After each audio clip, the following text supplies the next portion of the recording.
Hey guys, welcome to Let's Talk number 6. So what she's doing, I would say, isn't necessarily unique. Try again. Oh yeah. I hate this channel. No! No!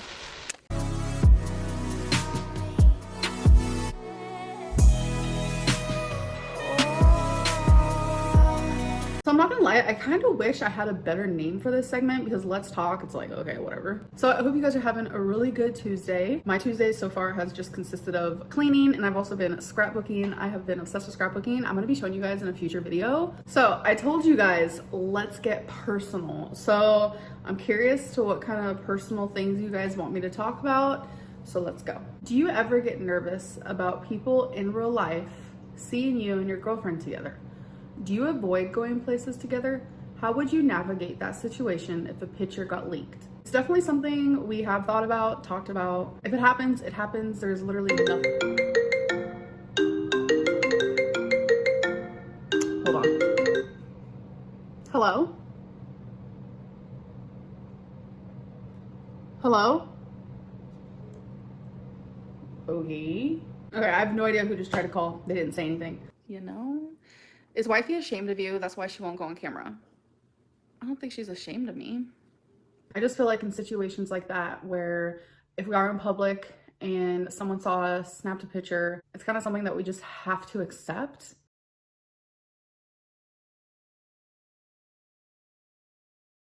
As you've taken time to look back at some of your older videos, do you have any regrets about your behavior, things that you've shared or stuff you didn't do? If so, how will you take those lessons moving forward? The biggest regret that I have on YouTube is sharing my story about a toxic relationship I was in. I just shouldn't have shared that. That is my absolute biggest regret. I don't want to see the poem. That poem, that already makes me uncomfortable that she wrote a poem about me. I don't want to see no poem. I don't want to see her videos. Nothing. Her poem was called Rain and Petals Eavesdrop. R-A-P-E, Rain and Petals Eavesdrop. I used the wrong word. There also have been a few times where I regretted sharing my cancer diagnosis because I went through a few months where people were calling me a liar. And on top of already having cancer, having to deal with people calling me a liar about having cancer was truly freaking rough. Some other things I regret is like the super hard trolling, like the whole rotisserie chicken, knowing damn well I wasn't gonna eat it all. There was a time where I ordered like 20 wings, knowing I was only gonna eat 3. Or like a whole shrimp platter, knowing I was only gonna eat like 100 calories of it. You know, things like that. I'm trying to gain weight so I can apply to be on my 600-pound life. Even if I'm not trying to make it to 600 pounds, I will make it to 600 pounds. Like, it almost felt like I was promoting super unhealthy eating as a morbidly obese person, and it's kind of weird for me to think about now. Will I eat those things in the future? Absolutely. Will I eat fast food in the future? Yes. But there's a way to go about living a normal life while eating those things versus like, hi, I'm gonna troll, I'm gonna promote unhealthy eating as someone who's over 500 pounds. Like, it's kind of insane to me, honestly. Hey, I'm a mukbang channel and I've gained 125 pounds. Sorry, I was thirsty. And right now, as the person that I am and the person I'm trying to become, I will never do that type of trolling ever again. Were you or anyone else that you know affected by the tornadoes? I hope you're all okay. Thank you so much. I've actually had a lot of people reach out about the tornadoes. Thankfully, everything's good here. It was just a really, really bad storm where I live. And honestly, I kind of like slept through it, which is pretty shocking. If the tables were turned and Becky was the one who got into a relationship very soon after you two splitting up and invited them to stay at your apartment and was constantly talking about how much she loved them, would you be okay with it? Would you not feel hurt or like your boundaries were being pushed? Okay. My lips have been in a lot of use lately. What? Nothing. I ate right before live. You did. I'm gonna be eating after live. Wait, what are you talking about over there? Huh? I wasn't even listening to you. What were you talking about? No one's listening to me. I'm in my own little like land right now. Are you alright? Are you? I'm fine. I'm great. Okay. Fantabulous. Somebody's telling me I need to eat kitty so I can talk about how sore my lips are too. I No, need some kitty. I don't have it. Okay, so I'm gonna answer this completely honest. There's a big part of me that wants to be like, no, I'd be totally fine. Like, invite her over. But if the roles were reversed, yes, it would have hurt me a lot. Or like, If I'm whatever. looking at somebody, it's literally, I'll look at them like they're normal. And in my head, I'm just like, oh, you cute. Oh, really? Yeah. Who's the last time you did that? In the gas station the other day. Yeah, it's okay. You look at somebody, you're like, oh, you're cute. Stop cheating on me, Becky. Hi, Becky. I saw you checking me out at the gas station that day. You're cute too, boo. Yeah. What did they look like? I don't know. She was chubby. I think the reason why Becky and I thought it was okay to bring my girlfriend here was because Becky wasn't hurting after the breakup. She was happy. She felt free. Are you emotional right now, friend? Are you okay? Yeah. Oh. Do you want me to move on? Okay. Are you sure? Yeah. Do you need a hug? No. You don't need a hug? You don't want a hug moment? No. Okay. Wifey meal prepped for me. Well, us. And I'm just like, why are you so perfect? You guys, genuinely, every day we get closer.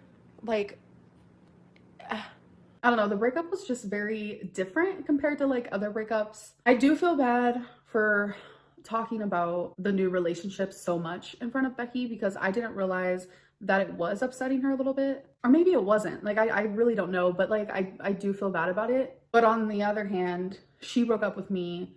You know, this is my apartment. And if I want to have someone come visit me, then I should be allowed to do that. Thankfully, when they met, they got along. There was like no awkwardness or anything like that. Can you talk about your life when you were younger versus now money-wise? I'm curious because you've talked about being poor in the past and now you can buy more things like Legos or whatever. How does it feel to be able to do that now when you basically grew up with nothing? I was actually just talking to my girlfriend about this. So a really good example is last year when my mom came to visit me, I moved literally 2 days before I was supposed to get a full-fledged hysterectomy. And I wanted everything put away. Like, I didn't want to come home from my surgery with boxes everywhere. So me, Becky, and my mom, we like went crazy. Like, we were putting away everything. And something my mom helped me put away was my clothes. As she was hanging up my dresses, she started crying. Me and my mom are both very emotional. So I totes get it, but I was like, Mom, why are you crying? Like, you're just hanging up my dresses. She like looked around my closet and she was like, look how many clothes you have.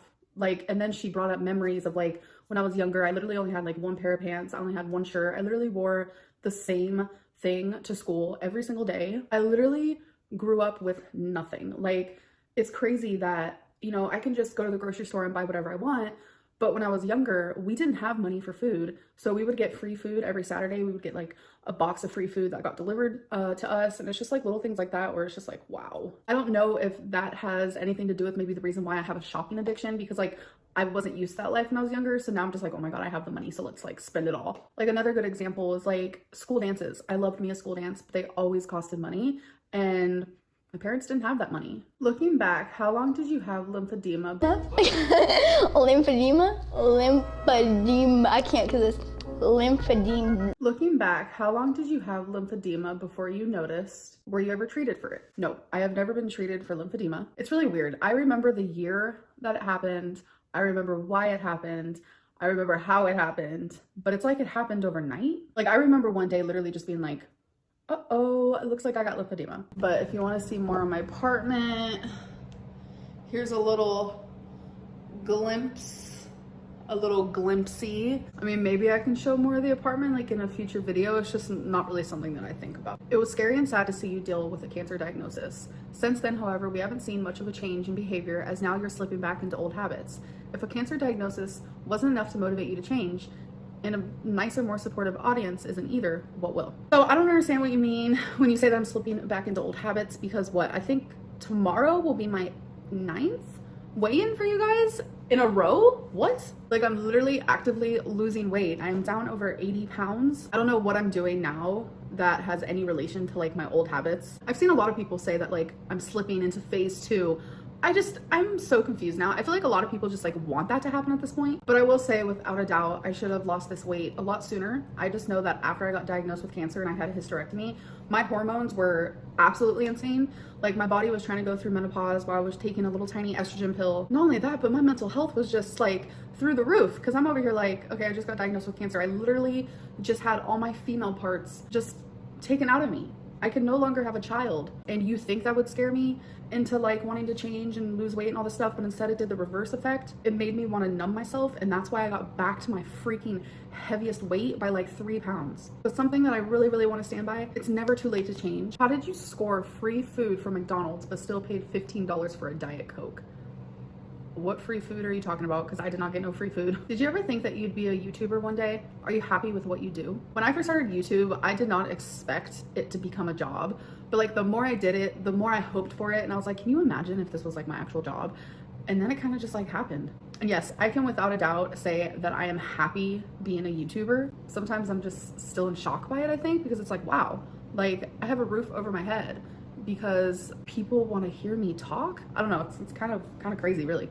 How come your receipt from McDonald's was heavily cropped and under the total it said free food? It was cropped because it showed the address of the McDonald's, and obviously I didn't want to share the address. But here you can see the original thing. I'm just gonna cross out the address. I don't really know what the free food thing was. Into binging. I've actually been told this by dietitians, by nutritionists, by doctors, so I definitely trust her word for it. I just don't think intuitive eating is right for me in this moment because my goal is to lose weight. And let's be real, intuitively I want hot Cheetos, and I just know I shouldn't have those. Is it true that your girlfriend is imaginary? Yes, my girlfriend is fake. I don't know, I'm lonely and I wanted to feel like I wasn't, and so I thought by making up a girlfriend it would help. Are you now better able to identify early triggers for or symptoms of your cellulitis? Honestly, the first top 2 things that happened to me, freezing to the point of shivers. I have to have 3 blankets on top of me. It still doesn't even work.